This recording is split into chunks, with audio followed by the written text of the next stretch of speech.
حي على الفلاح. Is a place. Qalb is a thing. Qalbu shay'un. Al-qalbu shay'. It's something. But sadr is a place. Allah did not say in the ayah, He whispers and retreats and constantly does so for evil in the hearts of people. He didn't use the word hearts. What word did He use? The chests. The chests. There's a difference between saying He whispers in the hearts and He whispers in the chest. The imagery, if you want to put it in the form of an image to help you understand it, think of it like this. The heart is like a castle. And around the castle there's some open real estate. There's a yard, there's a front yard, side yard, backyard. Open real estate. And all of this real estate and the heart is inside your chest. Allah said He gave him access to the chest, but not access to what? Not the heart. So he's in the front yard, or he's in the backyard. He's all around, but he's not where yet? He's not in the heart is locked. Door's locked. And the only one who has the keys to that door is who? You. If you open that door, He's waiting. He's constantly there. يُوَسْوِسُ فِي صُدُورِ النَّاسِ, hoping one day He can enter the qalb. But if you let Him in the qalb, what's going to happen then? Or if you don't let Him in the qalb, you could say isti'adha and He'll stay outside. He won't disappear. He'll take a step back, maybe quiet for a few seconds, maybe find a couple hours later, come back to you again. But if you let Him in, what happens? Let me tell you the contrast. People who have iman, you know what's beautiful to them? Faith itself, remembering Allah itself. وَلَكِنَّ اللَّهَ حَبَّبَ إِلَيْكُمُ الْإِيمَانِ وَزَيَّنَهُ فِي قُلُوبِكُمْ. Allah beautified iman for you, and He actually made it beloved to you, and He beautified it inside your hearts. You find beauty in iman. You find beauty in this belief. Now, imagine what happens when shaitan makes his way in. What's going to happen? You're going to find beauty in iman anymore? No.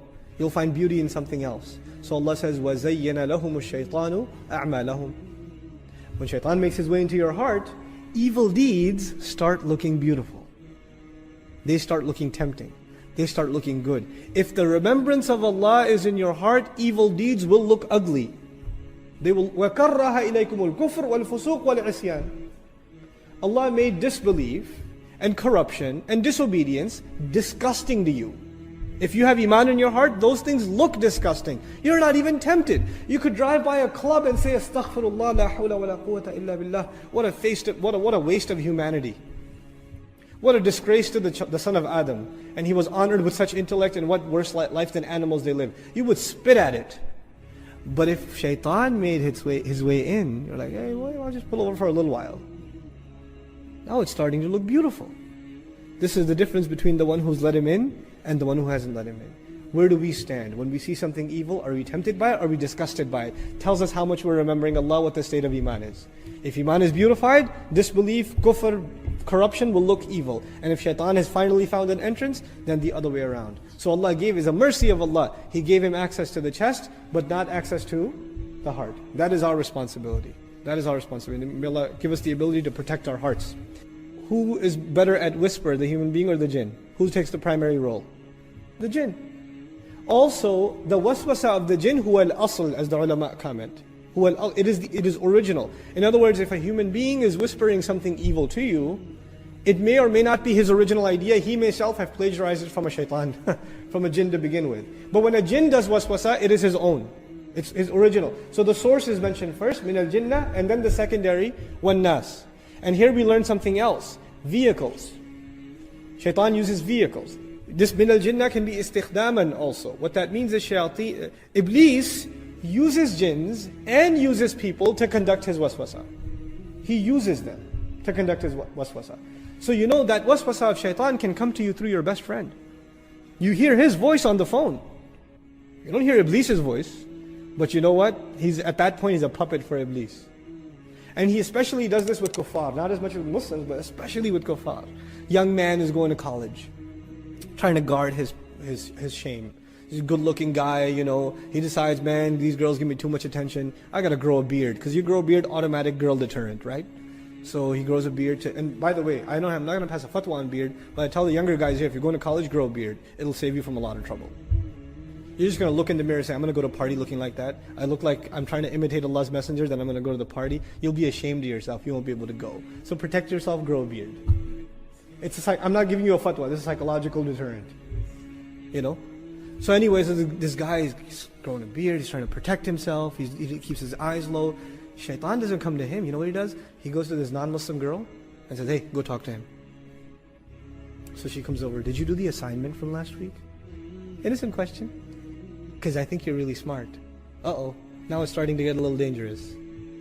He'll come to him, and now if he starts giving it some thought, then he opened the door, now he comes to him. You see that? He'll use people like puppets to give waswasa to you. He'll use people like puppets. And now he doesn't even have to use people. Now he's got websites and TV channels that do it for him. He's got his work on DVD. You know? It just doesn't, automated. He could kick back and relax and watch, even though he doesn't ever kick back, like we said. But we facilitated his job for him through modern, mass media. Mass media can be used for great things, but for the most part it's being used for evil things. For evil things. So this is, min sharril waswasil khannas, min al-jinnati wan nas rather. They could be from the jinn, and they could also be from the people. But the source is al-waswas. And then these are being used. So they're in a secondary position. Essentially the word Rabb necessitates the existence of an authority. You obey him because he is your Rabb. U'budu rabbakum. Enslave yourselves to your master. Now, why is that important? والأمر الآخر أنه من أسباب الطاعة يعني هذا الإعلان من أسباب الطاعة لأنك إذا استعنت بشخص تطيعه ولا تعصيه فكيف تستعين به وتعصيه. How can it be that you're asking his help while disobeying him? You can't ask Allah's help. You would never ask anybody's help while disobeying them and disregarding them at the same time. What we are learning here is if you really want Allah to protect you, what must you be doing first? You must be obeying him. So the discussion begins with a command of Allah and you complying with that command. What that does is it necessitates in you the need to be in obedience to Allah for the protection to actually come before you. You're entering not only into the protection of Allah, but also into the obedience of Allah. I seek refuge from the evil of all creation, or everything that's been created. He said, مَا خَلَقَ, what He, subhanahu wa ta'ala, created. Why is that important? Because whatever harm the creation can cause you, know that the one who created it has more power.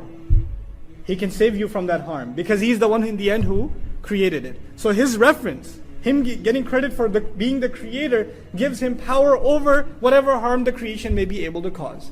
The second is shar is not attributed to Allah. Shar is attributed to khalq. And ulama talk about this in depth and it becomes a philosophical issue, but I'll give you the gist of it. People keep it really simple. The bottom line in Islamic studies when it comes to the concept of shar is that evil is not actually an entity in and of itself. It is only considered the lack of good. Just like darkness, the imagery of tawheed and shirk, darkness and light, darkness actually doesn't exist. What actually exists?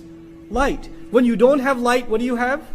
Darkness. So darkness in and of itself isn't an actual entity. It's goodness that's the entity, and a lack of goodness is what darkness is. So evil in the end is what? A lack of good. But this ayah has profound lessons in it because Allah left the language open and universal. Min sharri ma khalaq. He didn't reduce it to shayateen. The evil in the next surah is sharril waswasil khannas, a very specific creation. But when you say ma khalaqa, whatever He created, from the harm of whatever He created, we learn from this that there is no creation on the face of this earth. No creation on the face of that doesn't come without a flaw. The only one free of flaw is Allah subhanahu wa ta'ala. Everything else will have something missing. Something will be missing.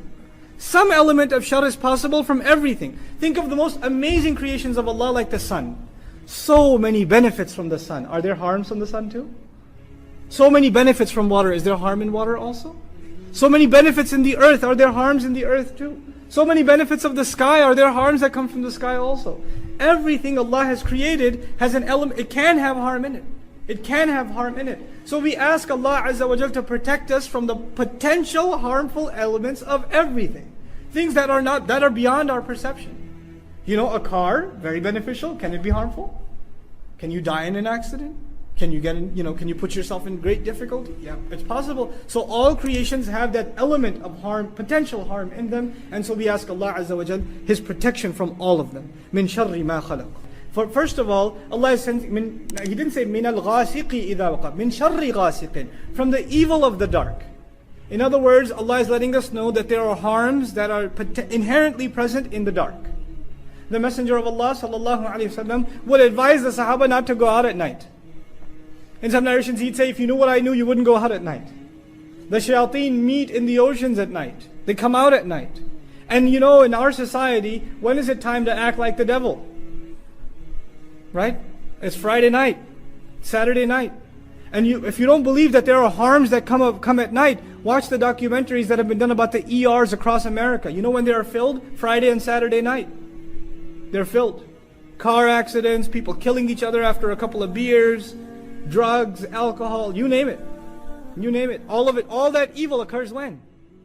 At night. Productions.